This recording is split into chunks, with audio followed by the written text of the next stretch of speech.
skit is to demonstrate the challenge of communicating the gospel cross-culturally in another language. Language and context is very important. We will illustrate this as an American pastor speaks through an interpreter. This is not to be a reflection on the ability of our national Christians to interpret, but rather, it is a graphic demonstration why missionaries strive to master the language of the people with whom they live and labor. Well, let's both walk around now. All right. And let me see.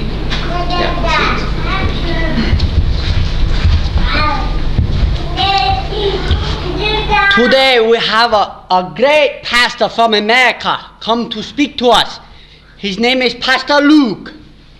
I'm very pleased for the opportunity to interpret for this brother since he does not speak our language. Thank you, brother. Thank you. I'm very happy to be here with you tonight, and I'd like to say thank you for the dinner. He says thank you for the dinner. I must admit I have some butterflies in my stomach. What did you say?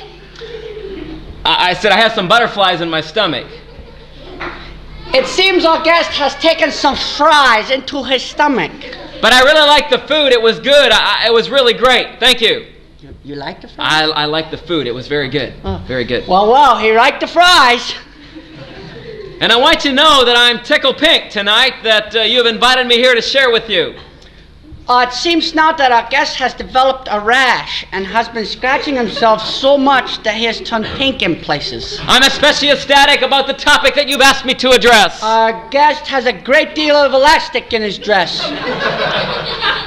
That topic, my friends, is how to get our people involved in spiritual ministries. He's going to tell us how to get involved in ministering to the spirits. You see, there are too many people running around here like chickens with their heads cut off. What? What are they doing? They're running around like chickens with their heads cut off. In this man's country, there must be terrible persecution. They're just killing people by cutting their heads off. Then they just run around for a while. I don't know why. Their testimony is not worth a hill of beans. Their testimony is not worth a mountain of vegetables. I tell you, friends, it's time to get on the ball for Jesus. It's time to play sports for Jesus. Part of the problem is you who are pastors. Part of the problem is you pastors. You're always jumping the gun. Really? What are they doing? Jumping the gun. Jumping the gun, you know? Oh, okay. Ah, yes. You're putting a gun on the ground and then you're jumping up and down on it. You're always shooting off at your mouth. Doing what? Shooting off at your mouth. Well, then you're taking the gun and shoot your lips off. I don't know why. And then when you've just... Many times there's a problem with just being lackadaisical. Many times there's a problem with laxatives. You must give them a reason to be glued to their seats. Glued?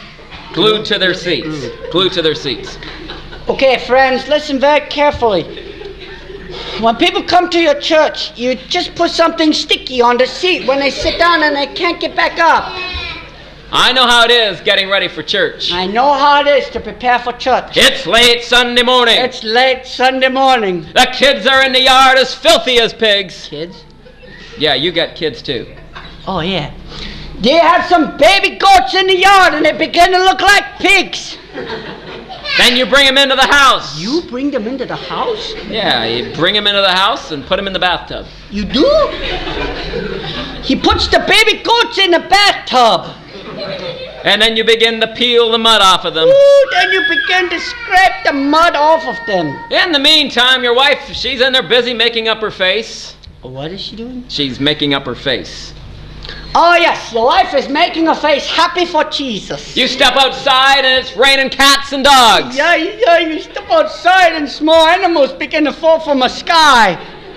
And about that time, your wife's hairdo hits her face. What hits her face? Her hairdo, it hits her face. Hairdo. Hairdo. Hairdo. Yes. Oh, yes. Oh, yes. His wife is hit in the face with one of the animals falling from the sky. It's enough to make your head spin. The blow makes your head rotate. In fact, it's enough to make you go bananas. I'm not sure why, but tropical fruit is coming in here somewhere.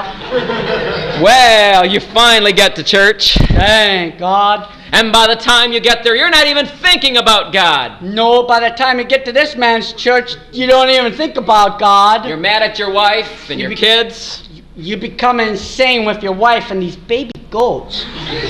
You are so upset that you begin to chew your wife out.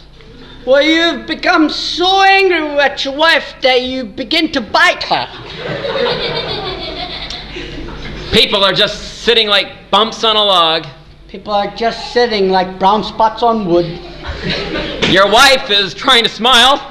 Your wife is trying to grin. But everybody can tell you've just chewed her out. Everyone can see you have bitten her. The blood must still be running down.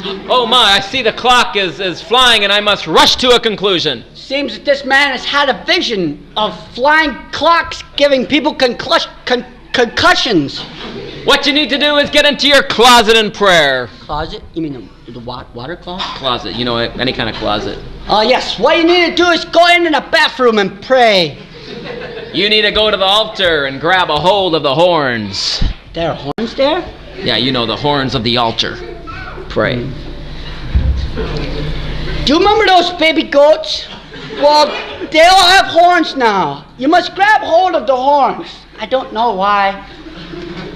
We need pastors who have enough guts to fast and pray the house down. We need pastors with big guts who can fast and pray until the house burns on fire.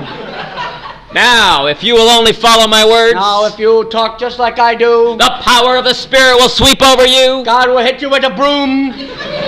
Every word I preach is in the Bible. This man thinks that the thing he says are really in the Bible. I hope someday you can come to my church and bless us the way we have been able to come and share with you. I hope, my friends, that someday one of us will go to his church and straighten out this poor man's theology. I want to thank you for the opportunity that I've had to come here and share these special insights with you. Thank you very much. Although we know this pastor from America is very crazy, let's all give him a round of applause so he doesn't feel so stupid.